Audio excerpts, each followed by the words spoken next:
Bienvenidos a todos a esta clase de estructuras de datos y lo que vamos a ver en esta materia, como ya saben, es más que todo el lenguaje C++. Esto no se va a quedar grabado. Ahí vamos. Bueno, bienvenidos entonces a todos. Estoy grabando, ¿verdad? ¿Están viendo la pantalla? No, no están viendo la pantalla. Bien, bueno, bienvenidos a todos a la segunda clase.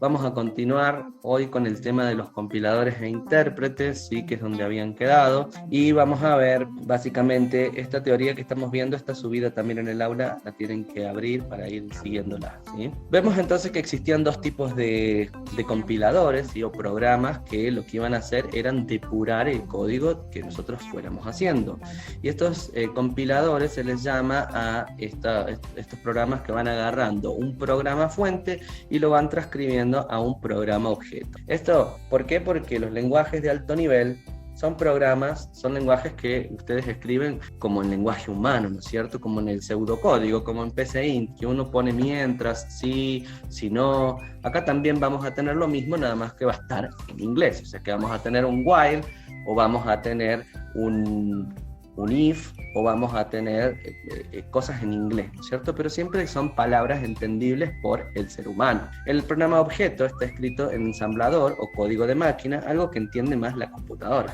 Entonces, para poder comunicarse un ser humano con la computadora, lo que se necesita es hacer una traducción de nuestro código escrito en lenguaje humano a un código escrito en lenguaje máquina.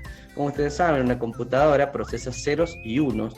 Lo único que sabe hacer es sumar a nivel binario, ¿sí? En código binario. Suma ni siquiera resta, porque la resta es un complemento a uno de la suma. Es decir, que la máquina lo que lee son muchos ceros y muchos unos, y eso es lo que entiende, y eso es lo que ejecuta. Y esto es lo que forma por ahí nuestro programa objeto. Por ahí un lenguaje intermedio entre un lenguaje binario, ¿sí?, o hexadecimal, que es lo que procesan las máquinas, es el lenguaje pseudo lenguaje, que ahí tenemos el código ensamblador, ¿sí? Que puede ser un traductor intermedio, y ese es como mitad y mitad, medio entendible por cada uno. Sin embargo, el programa siempre, o la máquina siempre, lo que va a hacer es esta traducción para poder finalmente tener un programa objeto que para nosotros, si lo abrimos, no vamos a entender nada, pero que para la máquina significa muchísimo. Entonces acá teníamos distintas etapas, ¿no es cierto? Un código de alto nivel. Generalmente un lenguaje en alto nivel tiene muchísimas instrucciones. Tiene una que suma, una que resta, uno que hace, qué sé yo, saca el módulo. Tenemos uno que concatena, que saca la longitud. Hay un montón de funciones, con lo cual en pocas instrucciones tenemos un programa que hace muchas cosas. En cambio, en estos lenguajes, que eran los de tipo ensamblador, había al revés, pocas instrucciones, ¿sí? Poquitas instrucciones, con lo cual era más fácil memorizarte, no había muchas instrucciones que hacer. Pero para lograr algo teníamos que usar una y otra vez la misma instrucción u otras, y hacer una combinación que quedaba un programa largo de muchas líneas de código, porque no tenía uno que me lo hiciera en pocas líneas de código, o sea, me las tenía que apañar. En cambio, en los lenguajes de alto nivel, capaz que todas estas líneas de código se resumen en un método que yo lo puedo invocar. Y este método lo voy a invocar de alguna librería. Por ejemplo, la librería IOStream de la biblioteca estándar, ¿sí? Entonces, bueno, básicamente, ¿dónde entra todo esto? El traductor lo que hace es tomar mi programa escrito en lenguaje humano y transformarlo a un lenguaje intermedio, que es el ensamblador. El ensamblador lo va a traducir finalmente a un código de máquina. Ahora bien, no sé qué estaba por decir, justo se me olvidó, pero esto sería lo que sucede básicamente siempre, ¿no es cierto? Bien, a ver, la diferencia entre los compiladores y los intérpretes, como les decía el profe Fer el otro día, es que el compilador toma el programa fuente completo y lo traduce a un archivo .obj, un archivo objeto, que después finalmente va a ejecutar el programa y se convierte en el programa ejecutable. Los intérpretes suelen ser más lentos que los compiladores porque toman cada una de estas líneas de código y a medida que las va leyendo, las va traduciendo, las va interpretando o traduciendo, y finalmente se van a ejecutar, ¿sí? La velocidad que tiene la computadora hace que por ahí nosotros no lo percibamos mucho, si es un programa cortito, pero cuando un programa ya se tiende a hacer largo, se siente que va un poco más lento, porque línea a línea tiene que estar haciendo cada una de las cosas. Nosotros vamos a trabajar con C, que es un lenguaje semi-compilado, y lo que va a hacer es un poco de cada cosa, ¿sí? O sea, que va compilando y va interpretando algunas partes. Los ficheros fuente, por ejemplo, son los que nosotros les vamos a pedir que entreguen, son los .cpp de C++, y también no le vamos a pedir el fichero objeto, esto lo generamos nosotros. Finalmente, estos ficheros objetos están incompletos, si bien están en código de máquina, están incompletos, y para producir el programa .exe, que es nuestro programa ejecutable, necesito linkear todas esas librerías que yo voy a invocar, siendo la IOStream una de las que voy a necesitar, pero van a haber otras librerías que vamos a ver que son un montón. Entonces es como que el programa objeto solo no puede funcionar, necesita de las otras partes. Entonces imaginen, a ver si lo puedo dibujar, imaginen que este es mi programa, acá tengo mi programa fuente y acá tengo mi programa objeto.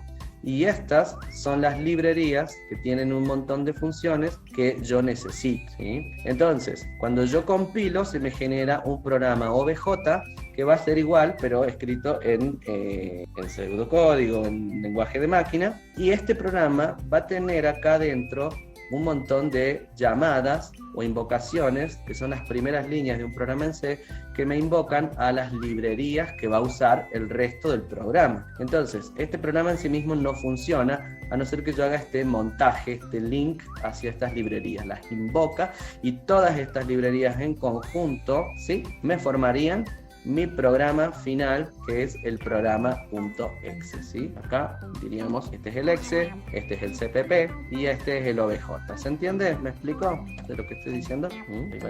Perfecto. Bueno, entonces, más o menos esto es lo que haríamos. Lo que les iba a decir recién, que me olvidé, es que justamente hay un tema con el lenguaje de máquina. ¿Por qué se hace también esta traducción?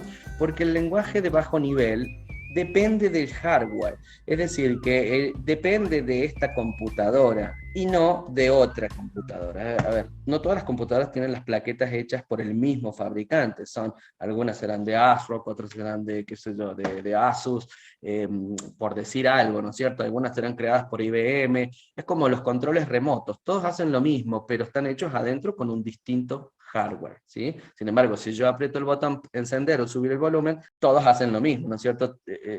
Más allá de cómo se traduzca internamente. ¿Y qué tiene de importante todo esto? Que si yo hago un programa en lenguaje de máquina, es probable que sea específico para esta computadora que tengo aquí. Y cuando yo se lo pase a ustedes, no les va a correr, porque va a decir, oiga, esta computadora no entiendo qué hardware tiene. O sea, que dependen del hardware en el que corre. ¿Qué forma tengo yo de hacer que esto, un programa sea para todas las computadoras? Bueno, lo voy a escribir en Java, lo voy a escribir en C++, lo voy a escribir en un lenguaje de alto nivel, y después cada uno lo compila en su máquina y se transforma en el código que su máquina quiere. Así anda en cualquier máquina, ¿sí? Y cuando yo cree un ejecutable, ya ni siquiera voy a necesitar este compilador, sino que va a estar armado para la máquina ¿sí? O sea que eso es también algo importante de por qué los lenguajes de alto nivel empiezan a surgir. Primero, que era tediosísimo. Imagínense que por allá por los años 60, cuando empieza la programación, programar esos lenguajes con muchísimas instrucciones era tediosísimo. Trabajaban con tarjetas perforadas, programaban en hexadecimal, programaban en lenguajes de bajo nivel que eran muy difíciles, muchísimas tarjetas, larguísimo el programa, y decía hola. Hola Juanjo, nada más decía. Hoy por hoy esto lo puedo hacer con básicamente una línea que dice cout, hola Juanjo. Con un solo método hago lo que en lenguaje de máquina hago en millones de líneas, ¿sí? Pero bueno, la computadora eso no le importa porque es capaz de procesar en nanosegundos, milisegundos, no sé yo cómo se llama, pero lo hace muy rápido y es casi imperceptible para nosotros. Sin embargo, cada vez nos empezamos a sentir bastante más impacientes en cuanto a los tiempos. Por ejemplo, si se fijan ustedes, yo antes tenía la Pentium 4, una Pentium 2 o una Pentium 1. Si yo les hiciera aprender esa computadora hoy por hoy, ustedes no se aguantarían, tardaba como 5 minutos en prender, de acá que leía, todo muy lento, y prendía una lucecita, o el internet cuando se conectaba, que hacía un ruiderío que llamaba el dial-up que existía. No les tocó a ustedes vivir eso, pero realmente si lo vieran hoy, yo creo que le estarían pegando con un palo a la computadora porque no se lo aguantarían, ¿sí? Hoy por hoy la velocidad es algo muy importante en un programa, por eso por ahí le decimos no hagan que los programas sean pesados para que corran lento, ¿no? Y eso depende mucho de la memoria que yo tenga, porque todo programa tiene que cargarse en memoria, y mientras menos memoria tengo yo, ¿qué va a pasar? Supónganse que yo tengo esta memoria, ¿sí? 2 GB de RAM. El sistema operativo lo tengo que cargar acá. Abro el compilador, lo tengo que cargar acá. Si encima tengo abierto el explorador de Windows, tengo que cargarlo acá. Y si encima tengo, no sé, otra carpeta, todo se va cargando. ¿Y qué va a pasar? Llega un momento en que no cabe el siguiente programa en la poca memoria que yo tengo. ¿Qué tiene que hacer la máquina? Usar paginación y segmentación. ¿Qué hace? Dice, bueno, a ver, saco este y pongo este, y después cuando no lo necesito de vuelta lo pongo y remueve este otro, y va haciendo todo un trueque que la memoria no tiene problema, porque la memoria es rápida, pero generalmente nosotros nos encontramos con discos rígidos que son lentos. El disco, esto que yo les hago la flecha, es sacarlo y llevarlo de disco a memoria, es lo que alenta la máquina. Cuando yo tengo un disco sólido, que seguro ya varios tienen, estos discos están hechos también con RAM, por eso son mucho más caros. Es decir, es como si fuera un disco hecho de mucha memoria RAM. La memoria RAM es cara y rápida. El disco es barato, por eso siempre les dan 1 tera, 4 teras, 5 teras, cuánto querés, pero es lento. A no ser que hablemos de un disco sólido, que en realidad estamos hablando de memoria de memoria a memoria. Si fuera un disco rígido de los comunes, acá hay un brazo mecánico que se va a mover en platos y discos, y eso es muy lento. Este movimiento del brazo que va al cilindro correcto, que va al disco correcto, para traer y sacar pedazos de cosas que están en memoria, esto es lo que hace que la computadora se vuelva lenta, ¿sí? Entonces, siempre que ustedes tengan una computadora con mucha RAM, va a andar más rápido, y si además tienen un disco sólido, va a andar más rápido todavía, ¿sí? O sea que es una inversión interesante para tener en cuenta. Bueno, acá un poco las fases de que tiene el programa. Editar es cuando nosotros lo estamos editando al programa en nuestro compilador. Preprocesar. ¿Qué será este preprocesar? ¿Qué nos hace, por ejemplo? ¿Será la lectura de sintaxis Ahí vamos. que hace Entonces, el programa, el compilador? Java lo que va haciendo es, va diciendo, acá hay una palabra mal escrita, acá hay otra palabra mal escrita, como que ya se va dando cuenta de que estamos escribiendo las cosas en forma incorrecta, ¿sí? Entonces ahí se hace un preproceso. Una vez que encontró todos estos errores, que gracias a Dios nos encuentra el compilador en este preproceso, sigue lo que sería la compilación. Al compilar, si el programa no compila, acá puede largar errores, excepciones, advertencias, y bueno, ya una vez que compiló, lo que seguiría sería enlazar con las librerías que yo voy a invocar, cargarlo en memoria para luego, ¿sí? Esas serían nuestras etapas básicas. Y acá les explica un poquito esto que yo les venía contando, ¿sí? Acá, cuando escribimos, los nombres de los programas van a tener extensión C o CPP, y ahí lo vamos escribiendo. Este procesador lo que va haciendo es tener esta forma de precorregir las cosas. La compilación transforma finalmente el programa lenguaje fuente a lenguaje objeto, y después se produce este enlace que en general va con la librería estándar, que es eso que nosotros ponemos como Using Namespace, STD, que vieron en algún programita de la diapo. Bueno, eso hay que ponerlo porque es lo que nos permite usar un montón de funciones que ya hicieron otros programadores del pasado. O sea que ustedes no la van a tener que hacer, no van a tener que inventar la rueda, porque ya hubo gente que se sacrificó y dijo, vamos a hacer estas librerías para que los programadores del futuro, nuestros héroes, la esperanza del futuro, puedan valerse de esto y hagan un programa decente, ¿sí? Así que gracias a eso podemos trabajar con programas que hagan muchas más cosas. Por ejemplo, fórmulas matemáticas, o lectura de archivos, o el uso de punteros, o el uso de pilas y filas. Hay un montón de librerías y ya las vamos a ver a todas, ¿no?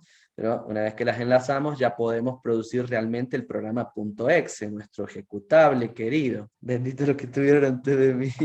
Bueno, nuestro, nuestro programa ejecutable, que debemos cargar en memoria, toma la imagen en disco y la trae a memoria, es decir, que una vez que yo ya lo terminé, lo mismo pasa con los programas en PCInt o en Java, que están trabajando ustedes, y ya lo podemos ejecutar, ¿sí? Pero por ahí son cosas que no las teníamos claras, ¿no?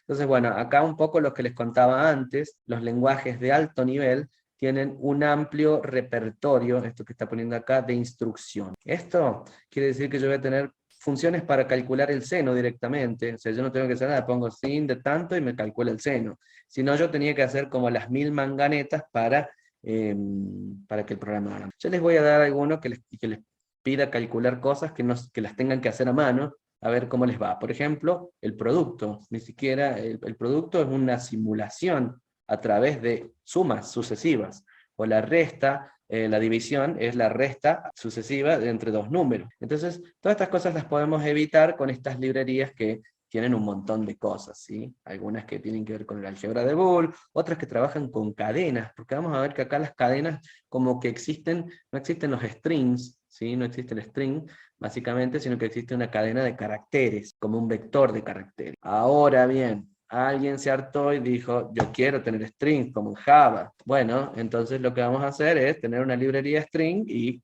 entonces con esa librería tal vez yo puedo empezar a hacer funciones como comparar dos cadenas, ver cuál es más larga y demás. ¿Sí? Nosotros vamos a poder definir todas las variables que queramos, ¿sí? Como un total, un contador, un resultado. Las variables siempre vamos a ver que se van a nombrar con minúscula o con un guión bajo, ¿sí? En cambio las constantes van a estar escritas con mayúscula. Evitar los espacios, ya que es un lenguaje que utiliza camel case, es decir, si yo tengo dos palabras pegadas, la siguiente la pongo con mayúscula, al igual que en Java, ¿no es cierto? En Java tampoco podemos. Sin embargo, podemos poner métodos que tengan guión bajo para unirlos, son distintas formas de programar, ¿sí? Pero técnicas de buena programación, ¿sí? O sea que si el día de mañana ustedes hacen una constante que no está con mayúscula, otro programador puede decir, oiga, ¿usted dónde aprendió a programar? ¿Sí? Entonces, bueno, no olvidemos que C++ es un lenguaje viejo ya, pero potente todavía, hasta el día de hoy. Es un lenguaje que estaba entre, cuando yo lo estudié, no era remoderno, recién estaba surgiendo Java, como la metodología orientada a objetos. Este es un lenguaje que está orientado a procedimientos y funciones, decimos que es un lenguaje procedural, porque ya tiene más de 30 años, 30 dice esta diapositiva, que son más. Imaginen que C era anterior y tenía más todavía, más años para atrás. Pero hay muchos lenguajes que están basados en C y C++. De hecho, la sintaxis la van a encontrar bastante parecida porque los nuevos lenguajes se basan en estos que fueron los precursores, los primeros. Otros lenguajes que eran de la época hasta el día de hoy están medios obsoletos, que no los usan mucho tanto como C++, que sí se sigue usando y va. Bueno, hasta ahí me explico. ¿Tienen alguna pregunta? ¿No? Cualquier cosa levantan la mano, me escriben por el chat que yo los leo. Bueno, las librerías tienen un montón de código objeto. Ah, mira vos. Y este código objeto lo que tengo que hacer es enlazarlo con mi programa para que funcione. Claro, porque de esa manera si yo escribo say-in o say-out, el programa va a entender qué es lo que quiero poner con eso, ¿sí? O sea que sí, fíjense, si yo armo un programa, vamos a armar un programa, a ver, yo voy a abrir el dev, comparto toda la pantalla ahí, supongo que se ve. Fíjense que acá ustedes en el dev C++ van a tener estas cosas, ¿cierto? Los archivos recientes, pueden armar o crear un proyecto. Esto es recomendable porque el tema del paso a paso está teniendo algunas fallas si yo no tengo el archivo dentro de un proyecto. Pero puedo crear un archivo sencillo simplemente. Si yo pongo acá, creo un editor, ¿cierto? Pero si yo lo pongo adentro de un proyecto, se me va a crear adentro este mismo archivito. Después lo puedo incluir, no pasa nada. ¿De dónde vamos a compilar? Nosotros vamos a compilar desde este que tenemos acá. Esto compila y ejecuta. Estos otros solo compilan o depuran. Y acá tenemos la depuración, esta de paso a paso. Sin embargo, a mí me está largando error. Ya lo voy a revisar por qué será. Qué es lo que han cambiado en esta versión. Bueno, para crear un programa, nosotros ¿qué tenemos que crear? ¿Un método o un procedimiento? Pues procedural. ¿Procedimiento o función? ¿Qué creamos? ¿Qué les parece a ustedes? El procedimiento main. El procedimiento main, igual que en Java. Fíjense que en Java tienen que poner public static void main, y acá simplemente van a poner main, ¿sí? Y ya está. Ese es nuestro programa. Pero main, ¿qué tiene que devolver? Siempre el programa va a empezar con una frase. Yo tengo el tipo void, sí, fíjense que me lo identifica. Pero si yo quiero compilar esto, va a decir que, bueno, acá voy a poner experimento 1, ¿sí? Voy a poner acá, y me va a decir acá los errores. Error, main must return int, dice, debe retornar entero. Entonces no es un procedimiento, no es un procedimiento, sino una función, y como tal tiene que devolver algo, un entero, en este caso un 0. Este 0 tiene que estar porque siempre que hablamos de una función tengo que devolver un valor, ¿no es cierto? Pero vamos a ver que este return 0 tiene una razón de ser y que podrían no escribirse, aunque no es recomendable, ¿sí? Entonces, si yo le pongo acá return 0, ¿qué instrucciones usamos para mostrar algo por teclado? ¿Se las saben? Cout. Cout, Es, ¿sí? es la primera vez que estamos viendo cómo se Y el escribe. operador, bien, bien. Como yo quiero mostrar un cartel, lo pongo entre comillas y acá pongo hola gente de la comisión 2, ¿sí? Y el punto y coma, porque al igual que en Java, fíjense que es todo muy parecido, nada más que para mostrar es más cortito incluso. Sería la salida de C, cout sería, ¿eh? Y para hacer la entrada yo diría in, ¿sí? Y el operador de corrimiento, que es este, lo voy a poner para el otro lado. O sea, la entrada va para la derecha y la salida va para la izquierda. Acá en el CIN yo puedo poner un valor, por ejemplo, qué sé yo, un número y el punto, ¿sí? Ahora, para usar una variable num, yo tengo que declararla, así que yo podría decir int num, ¿sí? Y ahí ya la tengo declarada, al igual que en Java. Ahora, ¿podría inicializar esta variable? Sí, la podemos inicializar con igual, por ejemplo, 9. ¿Qué va a pasar con este 9 después de que yo ejecute la línea 5? Se va a sobreescribir con lo que yo ingrese por teclado. O sea que este 9 nunca lo vamos a ver. De hecho, ¿cómo hago para concatenar una variable? Bueno, yo tengo que poner acá el número y ya. Entonces este operador me sirve para la salida de todo lo que yo quiera. Salida de este texto más salida de esta variable, ¿sí? Y ahí estoy concatenando algo. Si yo quisiera que esto... Profe, Sí. a mí me pide que no me lo permite Cout, me tengo que poner std doble punto Cout, sí, igual que sein también. Así, std dos puntos, cout. Y si no, no me lo deja ejecutar. Que si yo lo quiero ejecutar me va a largar acá un error, ¿eh? Entonces, ¿qué pasa? Hay algo que nosotros escribimos antes, que seguramente lo han visto, y es que, como yo les decía, para usar estas funciones de la librería estándar, nosotros, o sea, de la biblioteca estándar, vamos a tener que poner algo como que usemos esa biblioteca estándar, ¿sí? Entonces lo que vamos a decir es using namespace, pero por ahí eso es lo que nos interesa con el profe, que ustedes vean. ¿Por qué ponemos esto? Porque por ahí nos tocaron tomar la evaluación a unos alumnos que no sabían ni para qué ponían este using namespace. Este using namespace es invocar a la biblioteca estándar. Y dentro de esta biblioteca algunas librerías, ¿sí? Estas librerías van a ser la librería IOStream, ¿sí? Entonces, ¿qué hay que poner acá? Numeral, include, y la biblioteca. ¿Está bien puesto? Esto, IOStream, así. Biblioteca No. IOStream. Yo ahí, poniendo este std acá, estoy evitando tener que escribir esto. std, dos puntos, de la biblioteca estándar usa el cout, de la biblioteca estándar usa el cin. Entonces, como yo digo, voy a trabajar con esta biblioteca, en este espacio de nombres, cosa de que ya pueda yo hacer referencia a sus funciones, que están incluidas acá, sin tener que hacer tanto código. O sea, ya simplemente escribo cin y ya sabe lo que estoy hablando, porque ahora sí declaré este namespace. Entonces, fíjense que yo puedo compilar. Ay, pero yo puse mal el IOStream allá arriba, pero el programa compiló. Es decir, esto, como vamos a ver, es posible ponerlo con los corchetitos o con comillas, ¿sí? O sea que esto se puede poner de las dos formas. Y esta librería no usa el punto H, que es la extensión, pero si nosotros usamos otras librerías, por ejemplo, yo les voy a poner acá, include, yo quiero hacer operaciones con números, voy a tener que poner acá, por ejemplo, la librería mat.h, ¿sí? Entonces ahí voy incluyendo, en Java, ¿cómo le llamamos a esto? Import. Acá se le llama Import. ¿sí? Pero sí, es parecido, ¿sí? Entonces, funciona tanto con comillas como con corchetes, algunas librerías secundarias, incluso no todas las librerías son públicas. Esta biblioteca estándar es la que viene con C, pero existen otras bibliotecas. Ustedes pueden crear su propia biblioteca y después importarla. E incluso hay bibliotecas que son pagas, es decir, vos te las compras a $0.99, o te las descargas aparte, son gratuitas, pero no vienen con C. Y entonces hay un montón de bibliotecas que ya tienen un montón de métodos que seguro te sirven o no, y de acuerdo a eso vos las vas a ir invocando para que el enlace, esto que está queriendo decir acá, vaya y enlace este programucho con estas librerías. Entonces ahora sí, este programa va a tener sentido porque sabe qué es lo que está haciendo, ¿sí? Entonces, líneas importantes acá, los includes para el enlace de las librerías, el namespace para usar la biblioteca estándar. Vamos a ver que la biblioteca estándar tiene un montón de librerías adentro, ya se las voy a mostrar. Y además, mi método o función main, que retorna un entero, ¿sí? Acá lo que estoy haciendo es declarando un 9, pero lo voy a tapar con un número, así que cuando yo lo corra esto, fíjense que, no sé si se ve la pantalla de la consola, a ver, voy a sacar este que no iba, ahora me larga un error por la línea, supongo. Bueno, a veces nos pone esto del return 1 que no sé por qué. Bueno, ahora me dice que tiene que tener un return de 1 el status. Tanto la jodí que algo pasa. Bueno, ya lo voy a ver bien ahí. Pero fíjense que cuando yo lo compile, no sé por qué me larga el return 1, yo los voy a buscar, pero es algo era una cosa re sonsa.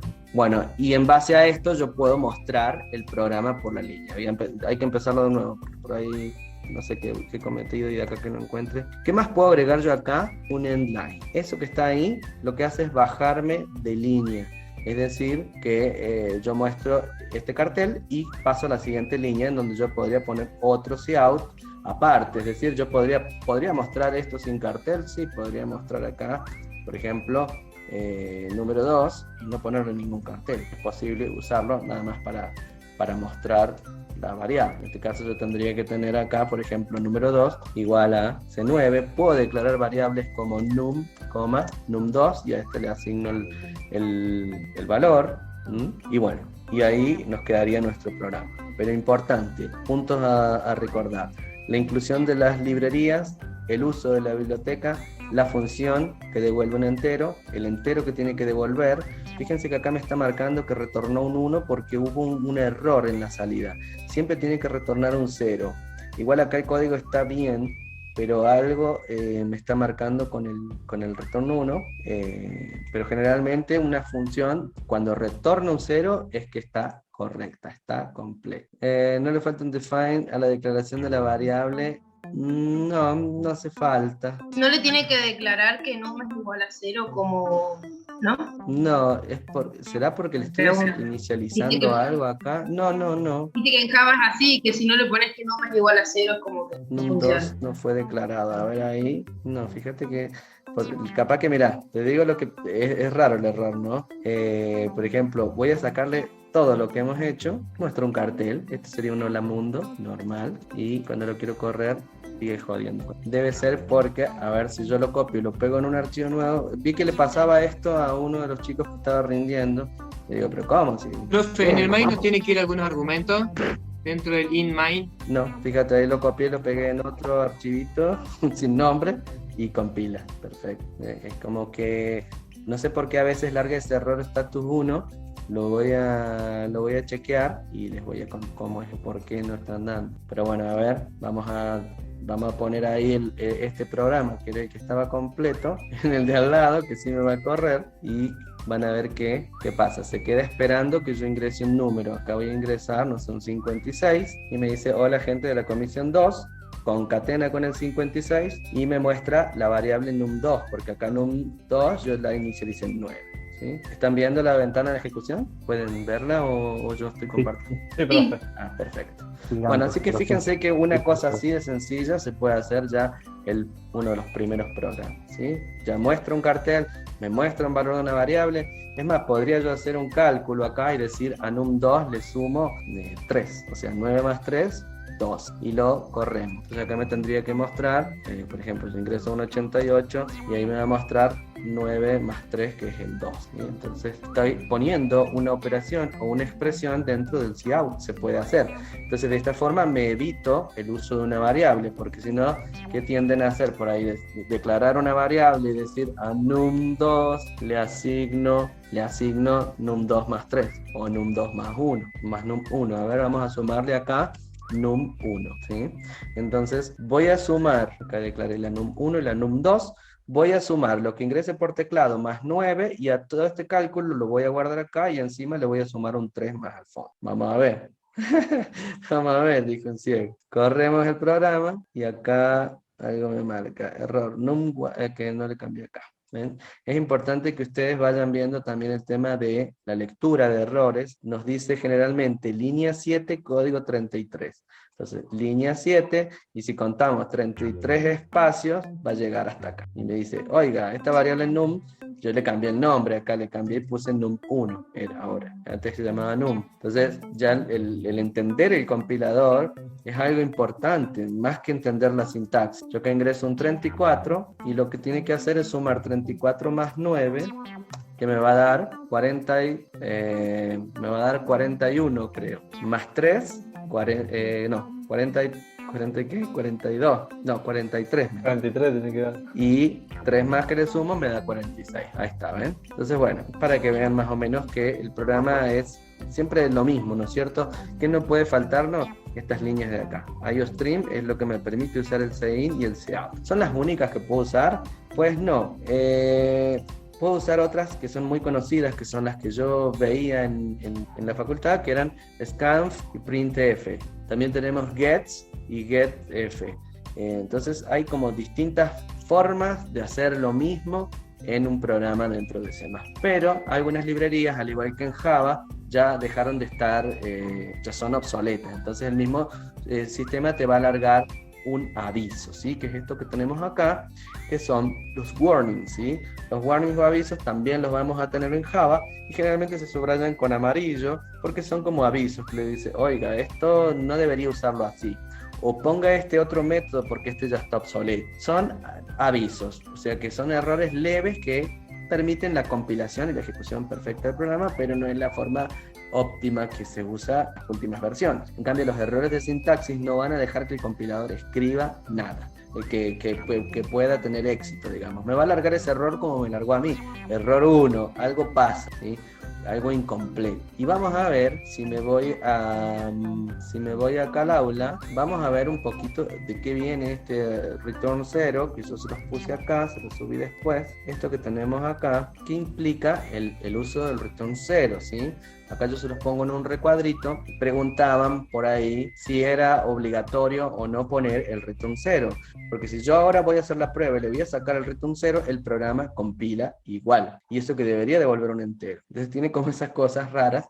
Y es que al igual que el compilador de Java, si yo no le pongo un constructor a una clase, estaban viendo ustedes los constructores de la clase persona, de distintas cosas, si yo no le pongo un constructor, Java le asigna un constructor por defecto porque sabe que el programador a veces deliberadamente o no se olvida de las cosas. Bueno, Java le da un constructor por defecto si te olvidaste un constructor, acá pasa lo mismo. Si te olvidaste el return 0, no pasa nada, C++ les va a dar ese return 0 porque va a suponer que se te pasó por algo. Pero no funciona, no así en todas las otras funciones. Si yo tengo otra función que no se llama main, C++ no le va a dar nada. Es decir, que te va a alargar el error de que tiene que devolver un valor. Entonces, mejor colocarle el return a la función para que no nos malacostumbremos a olvidarnos, ¿sí? Y yo les pongo acá en este recuadro qué significa esto, y nos dice, la instrucción return 0 lo que hace es finalizar una función y devolver el control a donde se llamó.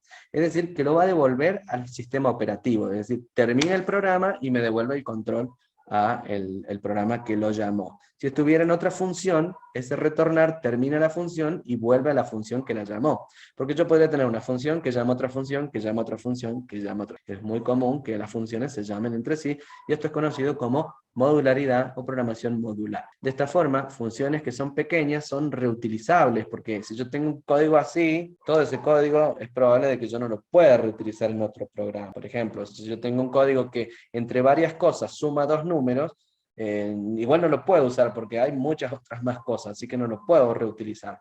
Ahora, si yo escribo la suma de dos números en una función separada, seguramente sí voy a poder reutilizar el pedacito que me hice. Por eso es que escribimos todo en programación modular. Ya no deberían ustedes escribir un solo programa que esté todo en un solo bloque, ¿sí? Porque se vuelve obsoleto y no se puede reutilizar. ¿Sí? Además que en ese programa justamente tal vez yo pueda invocar a una función que ya tiene algo hecho, y está bueno poder llamar a lo que tienen las librerías, ¿no? Entonces, bueno, acá nos dice que el main lo que hace es devolverle el control al sistema operativo. El valor 0 indica que el programa ha finalizado correctamente, ¿sí? Pero en las últimas versiones han permitido que esto sea optativo. ¿Por qué? Porque, bueno, parezca un método y no que sea una función, ¿no? Algunos lo que hacen es definir una constante como exit success, ¿sí? Exit success, lo que hace es salida exitosa, y a eso le ponen un valor 0. ¿Cómo declaramos una constante? Con define, ¿sí? Y acá puedo declarar una constante toda en mayúscula, no puede tener espacios, y el valor que va a tener. ¿Qué va a hacer el compilador después a la hora de compilar y de enlazar? Lo que va a hacer es reemplazar todo donde vea el cartelito, en este caso el nombre de la constante es larguísimo, pero yo podría haberle puesto exit igual 0 y nada más. Sería reemplazar todo donde se llame esa constante por el valor asociado a este, ¿sí? A este identificador. Bueno, acá les pongo un poco la conclusión. ¿Por qué ponerlo y no omitirlo al return 0? Bueno, para que, bueno, un montón de cosas, que el programador parezca que no se lo olvidó, que sí sabe que tiene que retornar un 1, el código se entiende más, que tiene que retornar y salir a otro lado, y bueno, y entre otras cosas, es recomendable que lo pongamos, ¿sí? Pero lo importante es que ustedes entiendan por qué va a ser return 0, porque indica la salida exitosa, y ya vieron que cuando hay un fallo, lo que hace es retornarnos 1, porque es una función, y así estaba hecha, y a diferencia en Java que es un procedimiento, entonces ahí el main no tiene que devolver nada, pero tampoco te vas a enterar mucho si tiene un error por el valor de retorno, así que por ahí también tiene su ventajita, ¿sí? ¿Tienen alguna pregunta? ¿Seguimos? Bueno, vamos a verlo. Miren ustedes que por ahí, hombres de poca fe, yo le quito el return y lo corro y anda perfectamente, o sea, acá en este momento... Espero que no se está viendo. Ahí lo ven. Ahora sí. Bueno, ahí yo lo corrí, vamos a correrlo de vuelta, y lo que hizo fue, le saqué yo acá el return que estaba, se lo voy a comentar, ya saben que los comentarios son tal cual en Java, de una línea o de 2 líneas, y lo que hago es compilar, y ya como que anduvo perfecto. Le puso la línea C++, que dijo, oiga, usted se lo olvidó, yo se lo voy a dar. Bien, entonces, seguimos un poco con lo que veníamos viendo. Bueno, las librerías. ¿Qué son las librerías? ¿Sí? En C++ hablamos que las librerías generalmente tienen una extensión que es .dll, de library, o son por ahí las .lib, y que son las que vamos a estar incluyendo. En este caso, algunas tienen la extensión .h. Acá un poco les cuento cómo pueden llamar estas librerías, tanto con comillas o como estos guillemets, que son los corchetes que están encerrando el IOStream. ¿Qué más vemos en estas librerías? Existen las librerías estáticas, a ver si esto anda. La librería estándar de C++ o biblioteca estándar es la STL o Standard Template Library, y esta tiene muchas otras. Fíjense que yo acá, en la otra comisión les marqué las MAT, que es la que me permitía usar funciones matemáticas. La FileStream era para los ficheros, y acá tenemos otras más. La IOStream, por ejemplo, también es parte de la librería estándar, y es la más usada e importante, aunque dice no indispensable. ¿Por qué? Porque podemos mostrar con otras librerías que no sean la IOStream. Podríamos usar la Conio, o una de esas otras que me permiten usar otras funciones como scanf o print, y ya está, ¿sí? Pero miren todas las que hay: numeric o stream, la stdio, esta la usaba yo bastante para las macros, la stdlib, esta que está acá, la librería string, por ahí me permite manejar cadenas, operaciones con cadenas, vector para declarar vectores, list, iterator, e incluso para manejar pilas y filas tenemos la librería stack y queue, que nos permiten manejar estos otros tipos de datos que vamos. Pero todo programa típico tiene que tener estos includes antes de empezar, y también tendría que tener el namespace para que yo no tenga que estar escribiendo a cada rato de dónde quiero sacar estas librerías, sino que voy a usar esta biblioteca. Bien, el namespace std, fíjense acá nos explica que lo que recién preguntaban, yo tengo que empezar a usar el std 2.2, si no le pongo esta línea using namespace. En este caso acá genera un número aleatorio con la función rand, ¿sí? Que es esta que está acá. Lo que hace es mostrar un número random por pantalla, y para esto yo necesito la librería que tengo acá, stdlib, ¿sí? Entonces Con esto yo puedo mostrar un número aleatorio y mostrarlo por pantalla. Fíjense que ya no tengo yo que hacer un método que genere un número aleatorio, sino que ya está hecho y lo uso de esa librería. ¿Sí? ¿Se entiende más o menos por qué yo pongo estas librerías? Es lo que me permite trabajar. Más ejemplitos. Acá uso la librería string.h. Esta librería lo que hace es... ¿qué hace este programa? A ver, ustedes digan. Lee el nombre, lo concatena y después lo escribe. Lee el nombre acá a través de un sein, ¿sí? Lo concatena. ¿Cómo? Fíjense que puedo concatenar de esta manera, dos cadenas a través de la librería string, y después mostrar la cadena entera. No hace falta los paréntesis, si eso preguntaban. Simplemente pongo ese cout y el nombre de la variable. Noten que el endline tampoco se está poniendo acá, pero el endline equivale a este carácter constante que tenemos acá, que es el _n. O sea que el _n por ahí hace lo mismo que el endline y que nos permite, es más rápido y todo, porque el cout con el endline lo que hace es hacer una serie de sustituciones que hacen que sea un operador un poquitito más lento, aunque imperceptible, pero hacen lo mismo, ¿sí? Vamos a probar después estos programitos que yo les puse acá el código. Puedo declarar variables de tipos de datos diversos como float para números con coma flotante, o puedo usar operaciones dentro del cout y el endline, e incluso puedo usar esto, fíjense, cout.precision 3. ¿Esto qué va a hacer? Le va a dar una cierta cantidad de decimales al número que voy a mostrar. Como en este caso estoy sumando dos flotantes, lo que va a hacer es definirle dos decimales, uno para la parte entera y dos decimales. Y getChar es esta que tenemos acá, que lo que hace es esperando que yo toque la barra espaciadora. Diego, preguntabas algo. ¿Cómo te fue el fin de semana? Ahí estamos, porque no me anda bien el micrófono de los auriculares. Bueno. Consultaba, el tema de las librerías. Si uno quiere, por ejemplo, generar sus propias librerías con a lo mejor algún método que te busque un número en un arreglo, como los ejercicios básicos que tuvimos. ¿Yo puedo hacer una librería que tenga ese tipo de funciones, ese tipo de métodos, o Sí.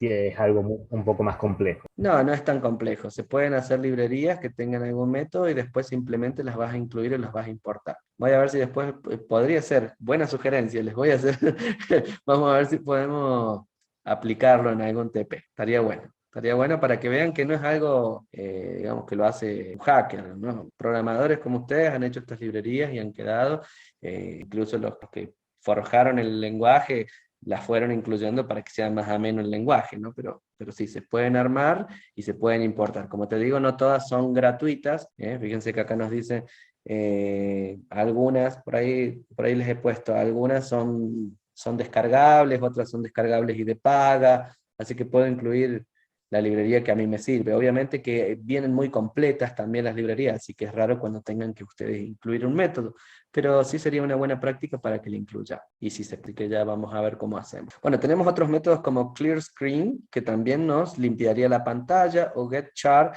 que hace que esperen un carácter. Para esto, por ahí yo estoy usando la librería conio.h, ¿sí? Que esta tiene estos métodos para que yo quiero que espere para para que toque la barra espaciadora.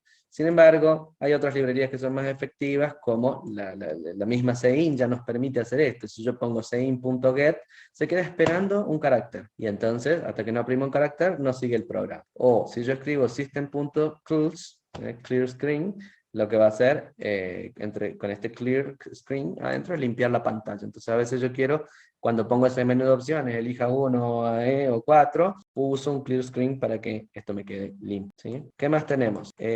Bueno, acá ya esto es de conversión. Esto lo vamos a ver, si lo vemos en la próxima clase. Más que todo vamos al apunte, ¿sí?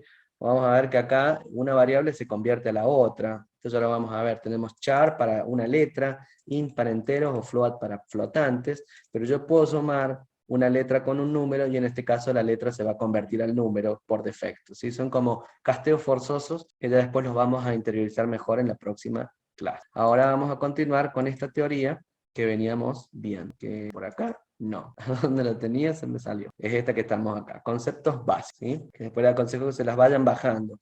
Todo el material de las aulas les aconsejo que se las vayan bajando y los tengan en la PC de ustedes. ¿Por qué? Porque después las aulas, cuando termine el periodo, se borra todo. Desaparecen ustedes, el material, y cuando la quieran rendir no van a tener nada de qué valerse. Andan diciendo, se toma lo mismo, sí, es lo mismo que ustedes se bajan. Bueno, Entonces acá, volviendo a lo que veníamos hablando, teníamos los lenguajes de alto nivel como C y C++, los errores y los warnings, y lo que hacían en el enlazado de librería. Sin embargo, hay algunos errores que son un poquito más difíciles de corregir o detectar, y es cuando yo corro el programa, compila perfecto, pero se cierra abruptamente. Entonces, no sabemos qué pasó, hay que analizar bien ahí el caso adentro, como que no sé por qué, pero compila, anda y se cierra. Bueno, esos son errores que van a costar un poco más de corregir, distinto de los errores que están en la precompilación, que son de sintaxis, o que cuando o que me mande un warning, lo que sea, estos son los más difíciles. Pero bueno, generalmente si nosotros seguimos más o menos las reglas, no los van a encontrar. Tenemos palabras clave en C. ¿Reconocen alguna de estas palabras claves? Por ejemplo, acá el break, Hay ustedes muchas. lo han El usado. break, el case, Hay el varios char. conocidos. Hay varias. ¿Qué El quiere? while. Yo no, exacto, y yo no puedo declarar una variable que se llame else. Else de tipo int me va a alargar un error. Son palabras reservadas y no debería utilizar. Las variables o identificadores son nombres que al lado izquierdo que están declarados del lado izquierdo y a las cuales se le asigna un valor que está del lado derecho. Las reglas es que me va a alargar error si yo declaro una variable que empiece con un número. ¿Pueden contener números las variables? ¿Puede llamarse pelito 88? Sí, se puede llamar pelito 88. Lo que no se puede llamar es 88 pelito. Tiene que empezar con una letra o con el carácter del underscore. Es decir, puede empezar la variable con un guión bajo o una letra. Y de ahí meterle número. También pueden mezclarse. ¿Sí? Los operadores, también vamos a tener estos que tenemos acá. Bueno, hay asteriscos para los punteros, coma para separar variables, el punticoma que es el delimitador de fin de línea, y los operadores de concatenación, etcétera. Tenemos varias cositas. También decimos que es un sistema, es un lenguaje que es case sensitive, es decir, es distinto masa que masa con mayúscula, al igual que en Java. Y además también tenemos, identificadores de hasta 31 caracteres. ¿Quién hace una variable con un nombre tan largo, no? Las constantes. Vamos a ver que hay distintas formas de tener constantes. Por ejemplo, el número pi es un número que nadie se lo quiere aprender, entonces me es más sencillo declarar una variable que se llame pi, que valga ese número.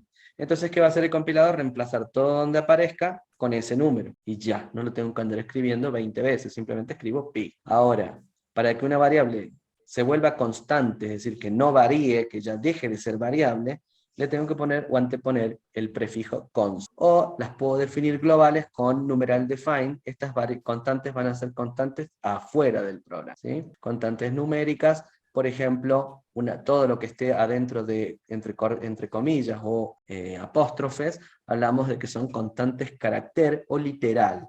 Es decir, que si yo pongo un número, esto se va a leer literal, se va a mostrar literal. Yo no voy a poder trabajarlo como un entero, sino que lo va a reemplazar por lo que tiene que hacer. El _n es una constante de carácter que cuando la lee, sabe que directamente tiene que bajar un rango. Operadores, tenemos un montón de operadores y en estos órdenes se van a resolver. Primero resuelvo el multiplicación, división y el módulo, luego la suma y la resta. Si hay paréntesis, se puede alterar este orden. Después de que hicimos toda la resolución de una operación, vamos a la asignación. Más igual, menos igual, que se hacen todas estas resoluciones, y después vienen las comparaciones, por ejemplo, doble igual, distinto, mayor, menor, noten el distinto con un signo de admiración. También tenemos, por último, una vez que yo resolví un término, para condiciones compuestas, es decir, que tengan doble condición, el AND, el OR y el NOT. El NOT, notémoslo, con esto igual que en Java. Por ejemplo, si tenemos esta sentencia, lo que va a resolver primero es lo que está en este término, al igual que en matemática, y después le va a sumar esta variable que está acá. Y por último, una vez que resolvió todo, lo va a asignar. O sea que este operador es el último que se resuelve. 3, 2 y 1, todo esto. Bien, hasta ahí vamos bien, ¿no? Seguimos. Ustedes pregunten si no hay algo que no les quede. Los comentarios, igual que en Java. Ni siquiera me voy a detener acá. El compilador ignora las sangrías. Hay lenguajes que se llaman lenguajes indentados. Es decir, que todo lo que está 2 guiones para adentro está dentro de un while o está dentro de un if, ¿sí? Pero resulta que acá no importa si está todo al costado, todo al medio, no es indentado. ¿Y cómo se da cuenta que está dentro del while o del if Por el cierre de la llave cuando se termina por con las punto y coma. llaves, ¿sí? Generalmente los lenguajes no indentados no tenían llaves, no tienen delimitadores, pero sí tenés que escribirlo prolijo. Ahora bien, una buena práctica de programación para que el programa se vea bien y que sea más legible es que esté ordenado, es decir, inténtenlo igual, por más que no causen error, acostúmbrense a programar en forma ordenada para que después no odien su código. Comentarios multilínea, hacemos asterisco y barra asterisco, y por último, ¿qué más tenemos? Bueno, esto que tenemos acá, la suma, la resta y la multiplicación. Fíjense, una expresión algebraica en matemáticas, el por, que nosotros por ahí ponemos con un punto, como en todo el lenguaje, se traslada a un asterisco, o el módulo, a este símbolo de ahí, el módulo me entrega el resto, y no el cociente, y también tener en cuenta, obviamente, que la división por cero da error. Esto nos dice la... Bueno, las comparaciones, el distinto no lo vamos a hacer así, sino que así, igual que estos símbolos menores iguales o mayores iguales, que los veíamos en PCInt, no están acá, sino como un mayor seguido de un igual, o un menor seguido de un igual. Esto se lee como X es menor o igual que Y. Y esto dice X es distinto de Y. Si tenemos una condición compuesta o doble, esto dice, si X es igual a Z y Z es mayor a 3. Esto es lo que nos está traduciendo acá. Cuando X sea distinto de Y, o A sea menor a B, o siempre que X no sea mayor que Y. O sea que esto está negando todo lo que está. Esto me va a dar verdadero si X es mayor a Y, y lo niega el falso, es decir, lo hace false, ¿sí? Y bueno, y llegamos a la función main, que es la que habíamos visto antes. Hasta ahí se entiende, ¿no? Están todo cansados perfecto. ya hasta ahora. Sí, se entiende. Vamos Sí. a la última partecita y después les voy a dar un trabajito para que hagan, ¿sí? La última partecita es este apunte que tenemos acá, que es variables y tipos de datos. Por ahí está bueno, porque ustedes así los pueden consultar y ya pueden meterle mano al lenguaje, ¿no? Y sin embargo verán que hay muchas cosas que ya son similares. Tampoco es que es un lenguaje totalmente distinto a Java. Similarísimo, porque Java se ha basado en esto. O sea, Java le copió, ¿sí? No es que se le copia a Java, ¿no? Parece que hoy por hoy Java lo vemos por todos lados y C++ por ahí un poquito menos, pero que está bueno saberlo. Muchas empresas piden saber de esto. Entonces, bueno, acá hablamos de variables. Variables es un espacio reservado en memoria en la computadora. Yo les dije que las variables se cargan en memoria, los programas se cargan en memoria, así que también no está para declarar variables porque sí. Siempre que pueden ahorrar una variable, la ahorramos. No pasa nada si declaran variables de más, pero tampoco es para abusarse, ¿no? Porque eso haría tu programa mucho más lento. Las variables tienen tipo de datos que pueden ser textos, cadenas, numéricos, pueden ser números con coma flotante o variables lógicas. Al igual que en los otros lenguajes, tenemos todos estos tipos. Noten el double con mayúscula. El usuario tiene tipo de datos compuestos. Bueno, podemos declarar esto que serían 3 caracteres, A, B y C. Entonces yo acá puedo declarar char letra y entre apóstrofes colocar la letra A mayúscula, A minúscula. El tamaño que ocupa una variable es importante por lo que ocupa en memoria, sin embargo no se obsesionen con eso porque no van a hacer un programa inmenso, pero el día que lo programen tener en cuenta estos tipos. Siempre se va a el tamaño el número máximo que voy a poder representar está declarado como 2 a la n, es decir, un entero ocupa 16 bits. Es decir, 2 bytes. Entonces acá tenemos 2, porque serían la posibilidad de ceros y 1, 0 o 1, son 2. A la 16 me permite representar un número como máximo 65.536. Es decir, ya el 65.537 no lo puedo guardar, porque no tengo bits suficientes, son 16 bits para representarlo. Ustedes saben.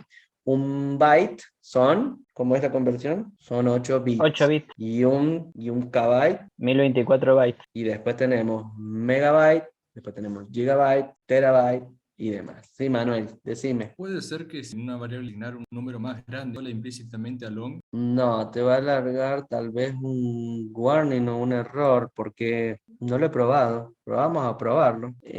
Vamos a declarar una variable y lo vamos a probar. Pero yo creo que te va a alargar un error porque justamente siempre que sea más chico no hay problema, se castea algo más grande, pero de algo más grande a algo más chico va a tener que truncarlo. Y eso es lo que por ahí pasa con el flotante, ¿no es cierto? A veces cuando yo declaro una variable entera y le ingreso un valor flotante, hago un casteo forzado y eso lo que hace es truncar la parte flotante y lo deja directamente sin parte flotante. Entonces te dice, va a perder un pedazo de número, o sea, esto no va a permitir guardarlo todo. Así que generalmente, ante la duda, si tienen un número más grande, utilicen una variable un poquito más grande. Sobre todo porque tenemos las variables sin signo. En este caso, utiliza un bit para el signo y reduce a la mitad la cantidad de números a representar. Por ejemplo, si yo tengo un signet int, ¿sí? Un entero con signo, yo voy a tener la mitad de los 65.000 para los negativos y la mitad para los positivos. Y lo mismo va a pasar con otras variables, ¿sí? Tenemos variables más chicas todavía, porque a veces podemos usar short como números cortos que en lugar de tener 2 bytes tienen 1 byte. Al igual que los caracteres tienen 1 byte. En cambio, los enteros y los flotantes tienen 2 bytes. Acá tenemos el long, que en lugar de ocupar 2, ocupa 4 bytes. Es decir, tenemos 32 bits. Y ahora sí, estamos sobrados. Fíjense que con 2 a la 32 alcanzamos a representar un número de 4.294.967.296. O sea, te cabe un DNI perfecto acá, básicamente, ¿sí? Hasta un DNI de Estados Unidos, que va por él, 90 millones creo que va. Ahora, si se utilizan números con signo, este número de 4 billones se traduce a menos 2 billones y más 2 billones, ¿sí? Entonces acá tiene que ver un poco si usamos el unsignet o si usamos el consigno. Acá me permitiría un número positivo muy grande. Después tenemos los reales. Dentro de los reales tenemos los float, que son la parte más básica.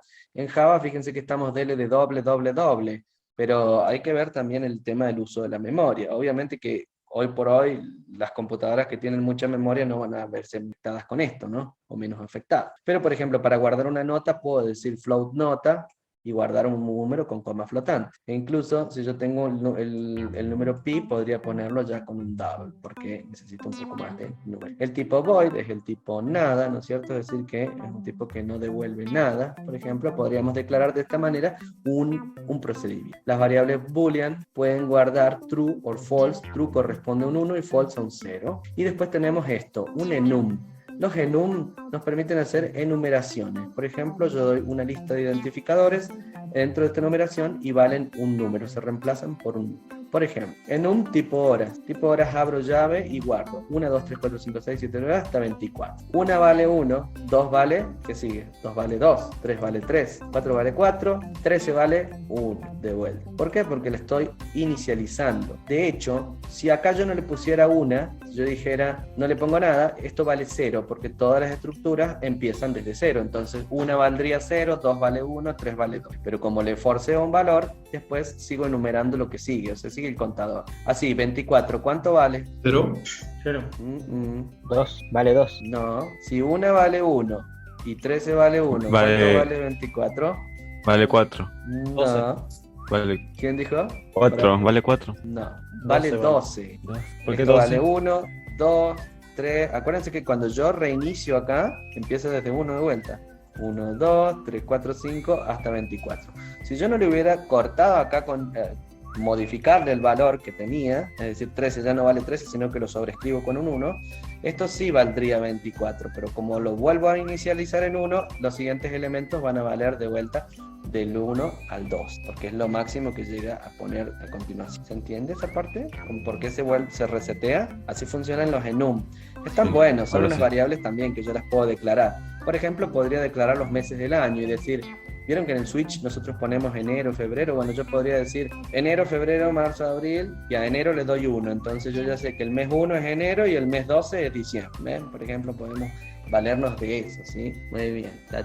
También las horas, perfecto, como dice ahí Agustín, Simón, perfecto. Bueno, si no se asigna ningún valor, les dice el primer elemento, toma el valor 0. Bueno, sepan que existe. Por último, las cadenas de caracteres tenemos char S1, y adentro un número. Al igual que en los vectores que ya vimos en PCInt, diríamos que esta es una cadena, una palabra que guarda hasta 20 caracteres. Por ejemplo, hola Susana, cabe perfecto. Constantes, ¿cómo le ponemos? Const, ¿sí?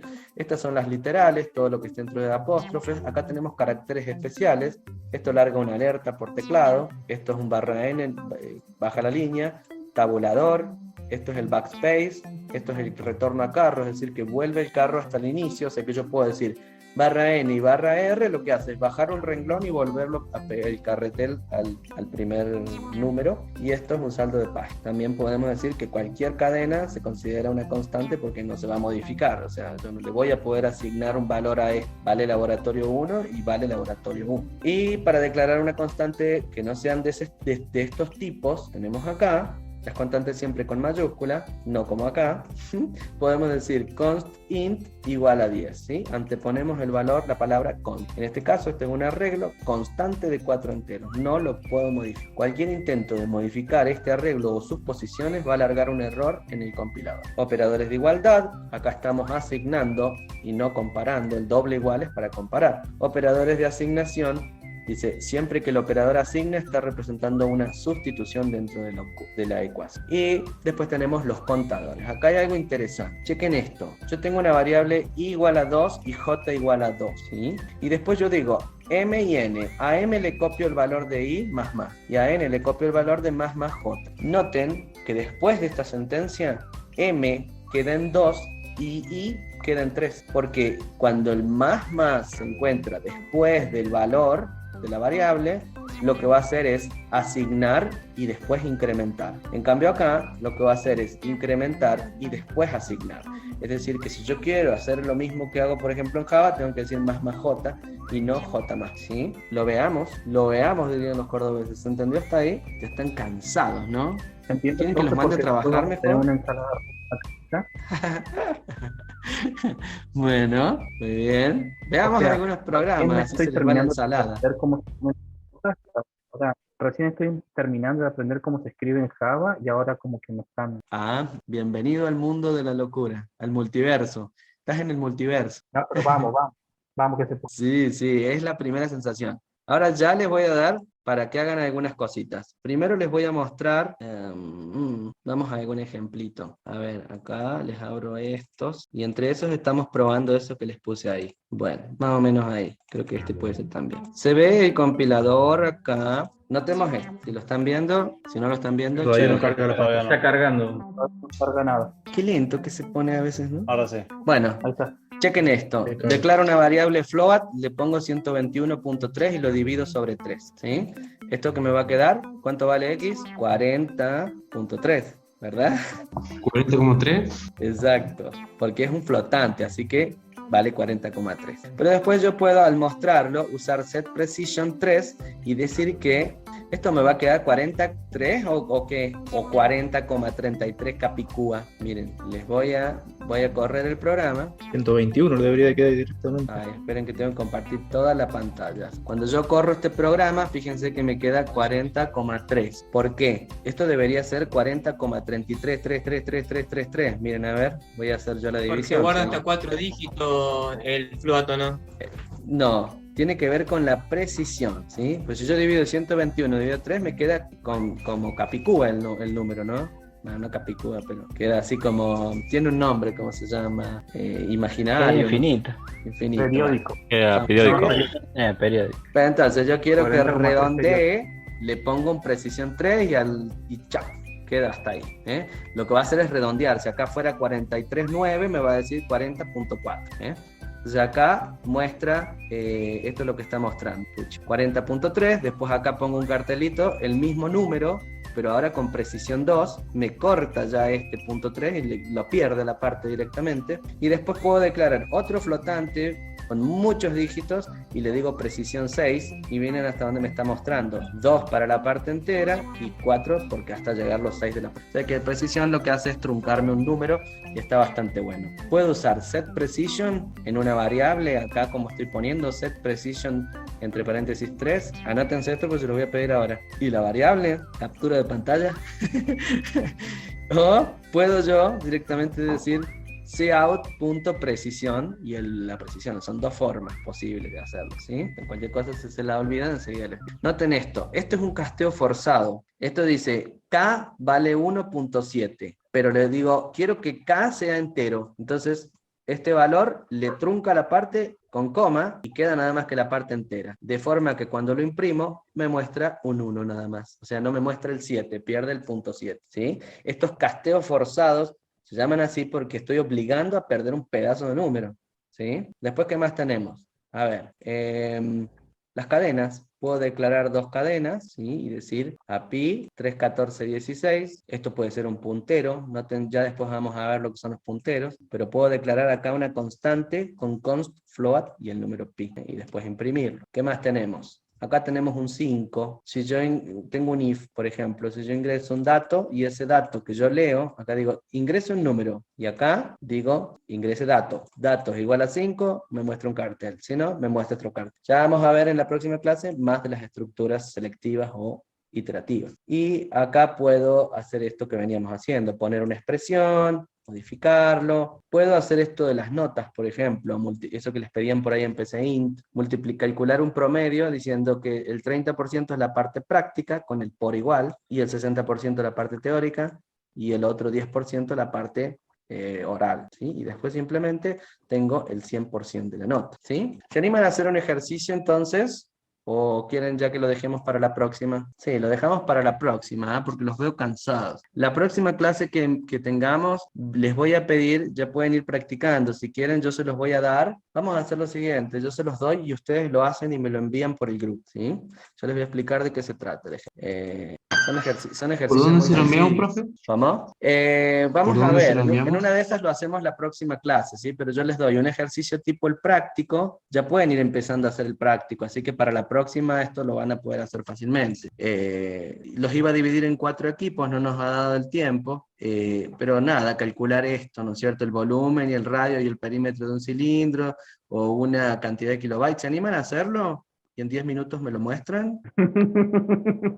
Ya están muertos, ¿ah? No quieren más Lola. Pero bueno, ¿saben qué? Lo vamos a hacer. Estado de locura. Lo vamos a hacer porque si no lo hago ahora, para mí me da lo mismo, si no lo hago ahora, les va a quedar en el aire. Así que en este momento he creado los breakout rooms, los está mandando, acepten, son 9, entre los 9 tienen que sacar el ejercicio. Y yo les voy a compartir acá los ejercicios, ¿sí? Estos que están compartiéndose por el chat. Bueno, podés sumar, Valentín. Sumar a través de cómo hacen en ECO. Ustedes ya están acostumbrados a la metodología de trabajo. El equipo, el que está en la habitación 1 hace el ejercicio A, 2 ejercicio B, 3 ejercicio C y 4 ejercicio D, ¿sí? Armen el programita y traten de hacerlo. En 10 minutos nos vemos, ¿sí? ¿Sabes, para profe? Sabes que nos fuimos acá, la mayoría se fue, apenas le apareció la invitación y ninguno copió el... Bueno, yo lo voy a mandar por el chat, igual de la comisión. Ahí va. Fue inteligente. Sí, porque sé que ya están molidos, pero igual, hay que hacerlo. ¿Cómo está? Acá, listo. Bueno, ¿vamos yendo? Y ya métanse en la sala y pónganse a hacer el ejercicio que les toque. Ok. Nos vemos. ¿Cómo era? ¿STB? ¿Cómo va el equipo 4? No. Estamos en la lucha, profe. Así era la librería, ¿no es cierto? No. ¿No? Si es lo que vamos a usar, digamos, podemos usar mat.h para resolver matemáticas, el pi y todo eso, y la iStream también. Mat.h con minúsculas. ¿Ves? Eso pasa por programar en Java. Y la de arriba debería ser iStream. Y bueno, para tomar datos y para que no imprima. 1024. Muy bien, Pues muy bien. que los tengo que dividir, ¿no? Dividido. No, sería multiplicado. Sí, tenés razón, pero. Por 24. Vamos que después tienen que compartir las soluciones por el grupo de chat. Sigan trabajando, van bien. En un rato los llamo. Bueno, Ok. No. N es el valor que ya... El N, ¿Alguien puso a grabar? claro. Creo que tenemos un infiltrado. Profe, Les tocó el fácil a ustedes. No. Ahora hace log, ahora pone mat log punto y ahí te x. Mat, fíjate si no va con mayúscula, me parece, ¿ves? Se me tildó todo. Muy bien. No, log, sigan bien. perdón, log solo. Log x sería. Vamos a ver qué hacen en la 1. X. Entre paréntesis, perdón, x. Ahí. Sí. Ahí. No era el end ahí así. La otra barra. Buenas. Hola, ¿cómo va el equipo 1? Ya casi terminamos. Estamos como queremos. Bien. Ya terminamos, profe. Sí, ya casi. Les tocó el fácil, les tocó el similar. ¿Ah, sí? Menos mal que fue fácil. Muy bien. Ya estamos, ¿no? No. Te ¿No? dije que sacaras el más y te pusieras el signo. ¿Cuál? Ah, esto. Y lo vamos. Exacto. Y esto. Así no era la inline. ¿La otra barra? La barra invertida. ¿Cuál mierda debe ser? Ah, sí, ahí está. Así.